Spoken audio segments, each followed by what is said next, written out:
So I thought this could be an interesting video topic to go over. So last year, I made a video talking about the players who, analytics said were better or worse than people realized. Some notable players that, given where they ranked in terms of PFF grades, which I know, okay, not everyone's thing, but actually can predict certain positions very well. And I looked at the, past predictions and wanted to see if it could, help us predict future players. And so that's what we're going to go over today.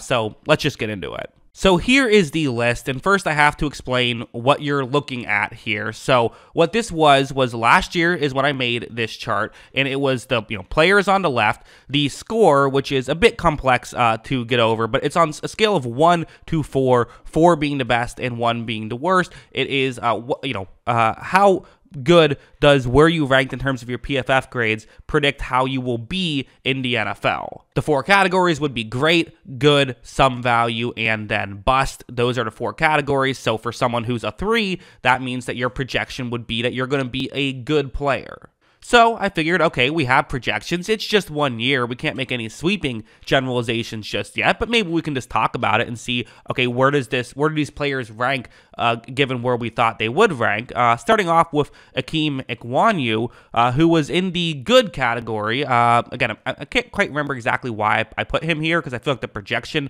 that most people had for him would be good, but he ended up having an okay year. I thought that he struggled early on, but kind of picked it up towards the end of the year. The good projection feels right for him. You also have Bernard Rainman, who was a player who, it's interesting because, so he actually dropped pretty far in the draft last year, and I think a lot of people said, okay, well, maybe people liked him, but didn't love him. People had him as like a 2nd round pick. I had him as like a 1st round pick, largely due to the analytics, and it wasn't just PFF grades that we're using now. Other advanced stats that he had were very promising, and I liked him. Now, he fell in the draft. He ended up being a 3rd round pick, 77th overall, so I thought he should be a 1st rounder. The general public thought he should be a 2nd rounder. The NFL thought he should be a 3rd rounder. And then once he got significant playing time with the Colts in about 700 snaps, he played well, was a top 25 tackle in terms of PFF grades. So the good projection there, I think, checks out. And same thing with Tyler Linderbaum. A lot of people talked about him as kind of, he should be a late 1st rounder type guy. I was saying he should be a top 10 1st rounder. The analytics were saying he should be a very good player, and he has been. He was great for the Ravens in his 1st year. He was the center for them. Trevor Penning, another player who his projection was good, and his current output is a complete, not applicable. We just don't know with him if he would be good or not. So that's just a complete, we'll have to wait and see about that stuff because he barely played. So who knows? He's a tackle for the Saints. And Nick Bonito, who ended up getting drafted by the Denver Broncos. So his numbers were good, but I talked a lot of, actually, I didn't love him coming out of the draft. I thought that a lot of those numbers were fluky, and he was in a very specific situation where he mostly used speed to get around edge rushers in moves that I didn't think would work at the NFL level. Again, go back and watch my last video. You'll hear me say that, and that kind of was, that was the case that we saw at the NFL level. So the numbers did not work in this scenario.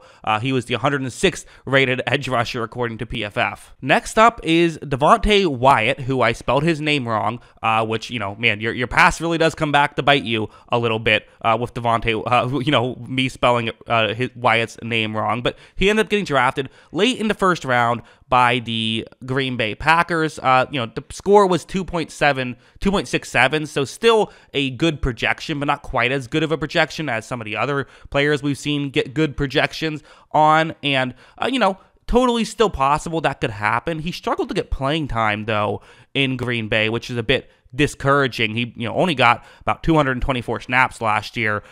Looked fine in them, I thought. He had some down games, some solid games. Really, again, a to be determined with Devontae Wyatt.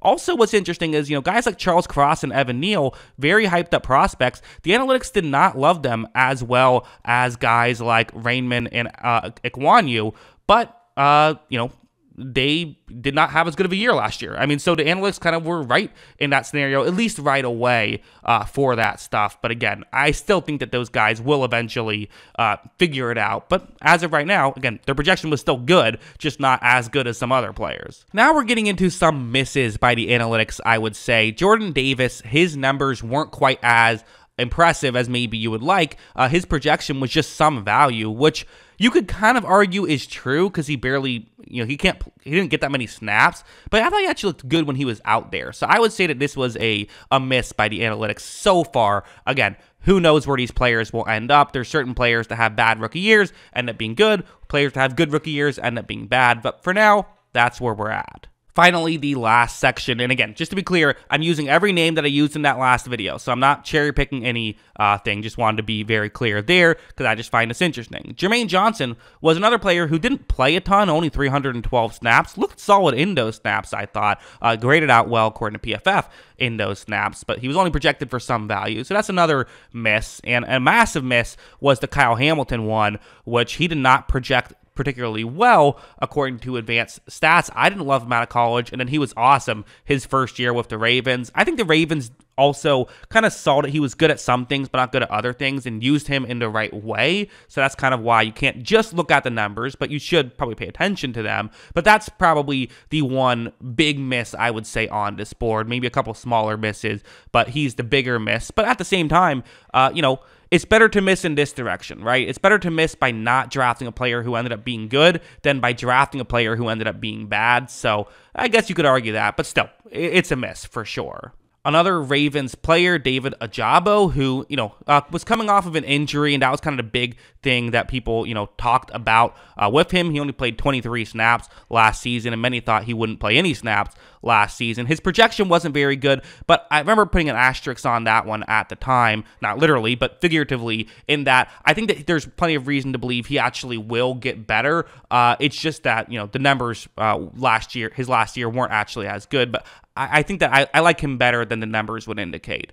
The final guy on this list, Trayvon Walker, who, his score was terrible. His score was bad, and you might be wondering, well, what's the asterisk on his score? The asterisk I put there is his actual PFF grades were lower than my data indicated. So I put him in the bottom, the lowest rung imaginable, but actually his projection was even worse than the bottom rung. So the 1.3 and the bust projection might actually be doing him a favor a little bit. So that's why he is there. So, again, through 1 year, did not play particularly well, was PFF's 90th rated edge rusher out of 119 total eligible players, and was in a pretty good situation with a lot of good defensive linemen around him in Jacksonville. But again, kind of we knew he was a projection. We knew he was going to take some time to develop, so I wouldn't panic just yet if I'm a Jaguars fan, but you would have maybe liked to see him play a little better. So, yeah. After looking at this, the notable players, and was the numbers right or wrong more frequently? Well, it wasn't perfect across the board, but I would say it was much more right than wrong, specifically when it came to offensive linemen. It seemed like offensive linemen, it kind of nailed at least how they would play year one, in my opinion. There were some exceptions, like Nick Menino was not very good. Someone like Kyle Hamilton was very good, but I actually think there's people that, paid attention to this stuff that also projected that themselves and were able to predict that Hamilton was better than his numbers would be. I wasn't, but people did do that pay attention to this stuff. And, I was able to project that Nick Menino wouldn't quite be as good as people realized. So I think that there's I think to me, going back and looking at this tells me that you should pay attention to this stuff. You should notice this stuff, but you can't treat it like gospel, which I think is what most people understand and most smart people realize. But yeah, that's what I think. What do you guys think? Let me know in the comments below. Always love hearing from you. And of course, as always, thanks for watching.